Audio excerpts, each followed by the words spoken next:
Canada is the pressure point in this fight, as control over Great Lakes water, energy, and infrastructure gives Ottawa real leverage in a contest now stretching across 48 million people and billions of dollars.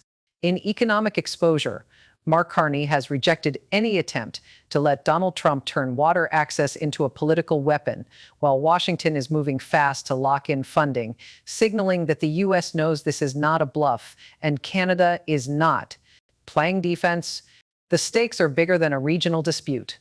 The Great Lakes system supports drinking water, shipping, power generation, agriculture, and industry across both countries, making it one of North America's most sensitive shared assets.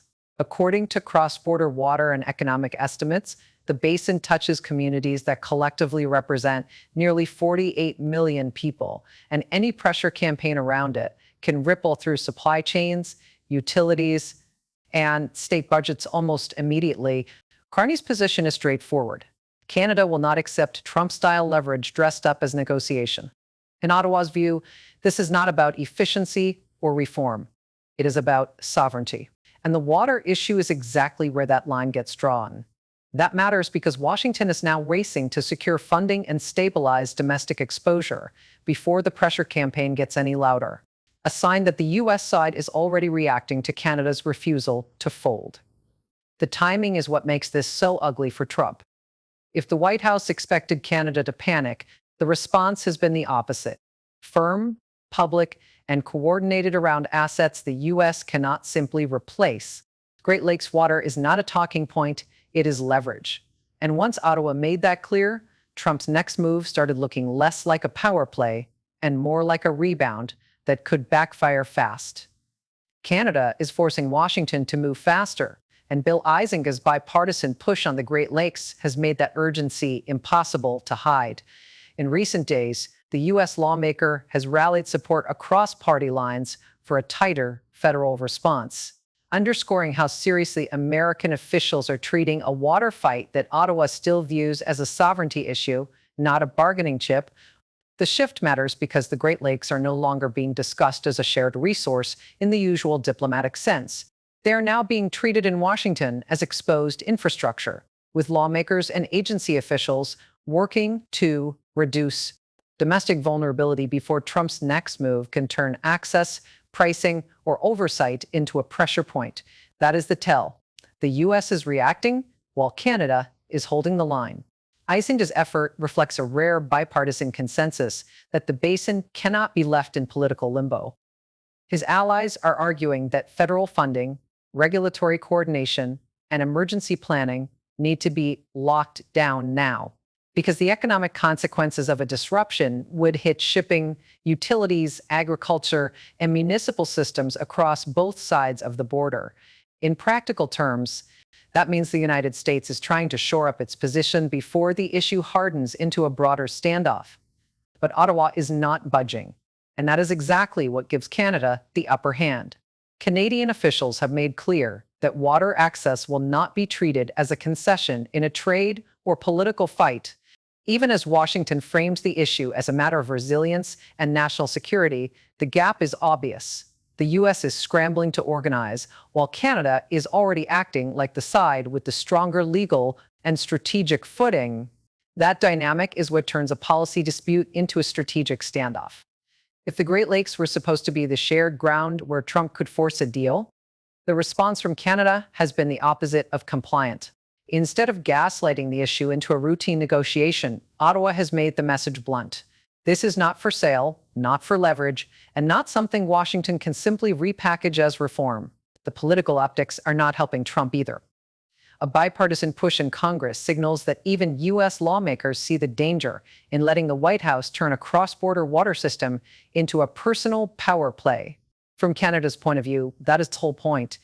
Once the domestic pressure in Washington starts rising, Trump's threat loses its shine and starts looking more like a reaction to Canadian resistance than a plan of his own. That is why the Great Lakes fight has become bigger than the lakes themselves. It is now about who sets the terms, who blinks first, and who has to spend political capital to keep a critical system stable. Canada is not chasing headlines here. It is controlling the tempo, forcing the U.S. to defend its position while Ottawa keeps its own leverage intact. Then the Columbia River dispute explodes. Canada is holding the stronger card in the Columbia River Treaty freeze, and the Trump administration's push for a faster reset is running into a hard sovereignty wall on a river system that both countries depend on. With Ottawa refusing to treat water management as a bargaining chip, Washington is finding out that pressure alone does not move a transboundary system built on Canadian control. The dispute is centered on one of North America's most important water and power corridors, where flood control, hydropower, and reservoir operations are tied to a treaty framework that has been under review for years. Canadian officials have kept the process on pause, signaling that they will not be rushed into a deal simply because Trump wants a faster win. In plain terms, the U.S. can complain all it wants, but Canada still controls the valves. That matters because the Columbia system is not some side quest. It supports electricity generation, agriculture, and river management across the Pacific Northwest, and any change in operating rules can ripple through utilities and water users on both sides of the border. According to cross-border policy analysts, that gives Canada a structural advantage. It is not reacting to Trump's pressure. It is deciding whether the pressure even matters. Washington's problem is that its leverage is mostly political, while Canada's leverage is physical and legal. The treaty freeze means the U.S. cannot simply force a rewrite by turning up the heat in public, because the underlying infrastructure sits inside a framework that Ottawa can slow, shape, or stall. That is the part the Trump team keeps running into. Loud threats do not override geography, and geography is not impressed by campaign-style theatrics. For Trump, that creates a bad luck. He has tried to frame cross-border water and trade disputes as if they can be settled through blunt force, but the Columbia River case shows the opposite. Canada can wait, and Washington has to absorb the cost of waiting. The result is a familiar pattern. Trump talks like the boss, while Canada acts like the side that actually owns the room. The freeze also exposes how fragile the U.S. position becomes when a shared system is treated like a political prop. Canadian officials are not signaling panic, and they are not scrambling to prove seriousness. They are simply holding the line and letting the pressure build on the American side. That is why the standoff reads less like a negotiation and more like a test of who can endure longer without blinking. The timing is especially ugly for Washington because the drought picture in the United States is getting worse, and that makes every delay more expensive. Canada is forcing Washington to play defense as California, Arizona, Nevada, and the shrinking Colorado River supply expose how reactive Trump's water strategy has become. With reservoir levels still under pressure in the Southwest, the administration is leaning on short-term fixes that are expensive, politically messy, and highly exposed to Canada's refusal to treat water as a bargaining chip. The problem is not abstract. California's farms, Arizona's cities, and Nevada's growth corridor all depend on a system that is already operating below historic norms, and every delay in securing a durable water plan raises the cost of emergency management. According to U.S. Bureau of Reclamation data, Lake Mead and Lake Powell have spent years hovering near crisis thresholds, forcing repeated rounds of conservation rules, delivery cuts, and negotiated workarounds that do not solve the underlying shortage. That is where Trump's approach starts to look less like strategy and more like damage control. Instead of building a stable cross-border framework, Washington is left trying to squeeze more out of a stressed basin while blaming everyone else for the math. In practice, that means more public pressure, more legal friction, and more political theater, while the actual water supply keeps tightening. The Colorado River shortage also shows why Canada's posture matters far beyond the Columbia Basin. Ottawa does not need to rush into a deal that helps Trump claim a win, and that refusal limits the broader U.S. playbook of forcing quick concessions through noise and deadlines. If Washington cannot get a clean result on one of the most important water systems in North America, it is even harder to sell the idea that bluster alone can reset another transboundary river arrangement. Industry is already reading the warning signs. Agriculture groups, utilities, and municipal planners are watching allocation cuts, reservoir forecasts, and federal emergency planning with the kind of Attention usually reserved for market shock because water shortages do not stay in the river. They hit crop decisions, power generation, pricing, and investment plans. And that is exactly where the squeeze starts to show. Canada is forcing Washington into damage control as semiconductor plants, steel mills, auto lines, and chemical producers confront a simple reality. Water is now a production input, not a side issue, and markets are pricing that risk in real time. As the Trump administration leans on short-term fixes, investors and industrial buyers are treating water availability as a supply chain variable with direct cost implications.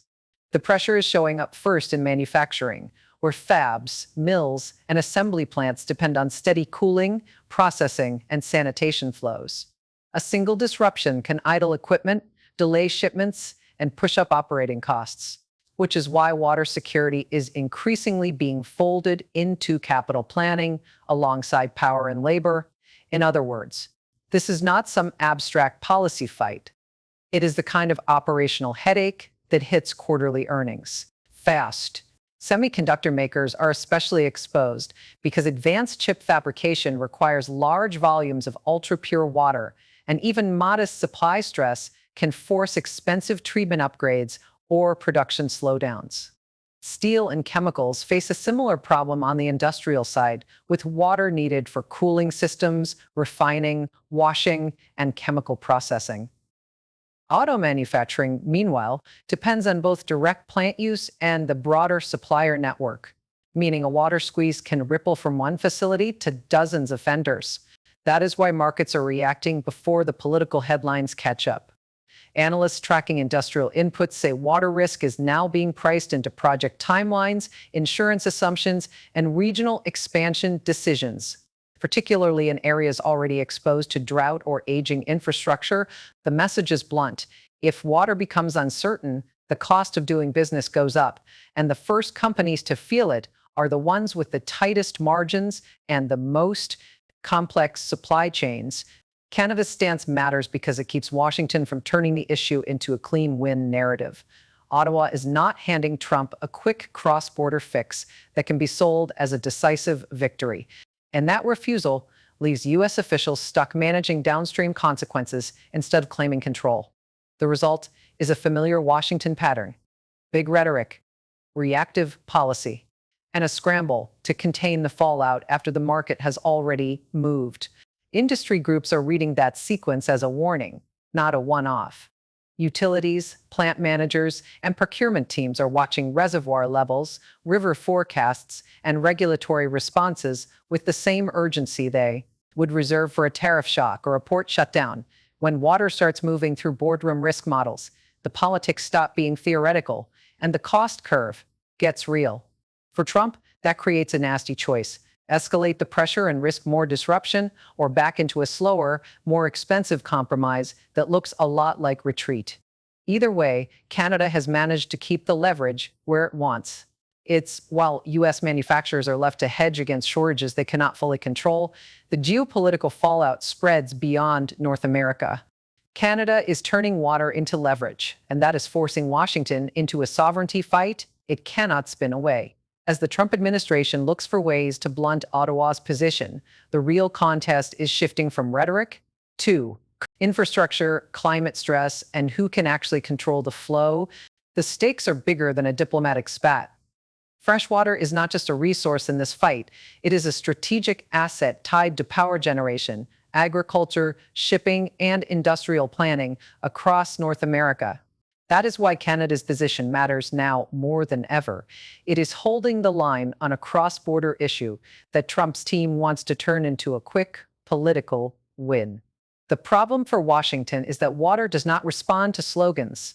Reservoir levels, drought cycles, aging treatment systems, and competing regional demands all make this a slow-moving but high-impact pressure point. And Canada knows it. Ottawa is betting that time is on its side, because the more climate stress builds, the more leverage shifts toward the country with the cleaner legal footing and the stronger sovereign hand. Trump's response has followed a familiar pattern: push hard, frame the issue as urgency, then try to force a deal before the costs are fully visible. But that approach runs into a wall when the other side is not blinking. Canada is not playing defense here. It is setting the terms, refusing to hand over a fast reset that would let Trump declare victory and move on. That leaves us policymakers with a messy reality. If they escalate, they risk deeper disruption across regions already under water stress. If they compromise, they do it on Canada's terms, which is exactly the kind of outcome of Trump's politics. Hates because it looks less like dominance and more like dependency. Industry analysts say the long-term effect could be even more consequential than the immediate political clash. Water security is increasingly being treated as a core infrastructure issue, alongside energy grids, ports, and rail links. Because businesses cannot plan around uncertainty forever. Once capital starts moving to safer regions, the leverage shifts again, and not in Washington's favor. That is why this fight is no longer about one administration or one negotiation. It is about who gets to define the rules when climate pressure collides with national sovereignty and economic need. Canada has managed to stay ahead of the curve, while Trump's response looks reactive, expensive, and increasingly boxed in by the very constraints he is trying to ignore. For now, Ottawa holds the stronger position because it understands the one thing Washington keeps underestimating. Water is leverage only when the other side needs it more. Canada's water power is just beginning.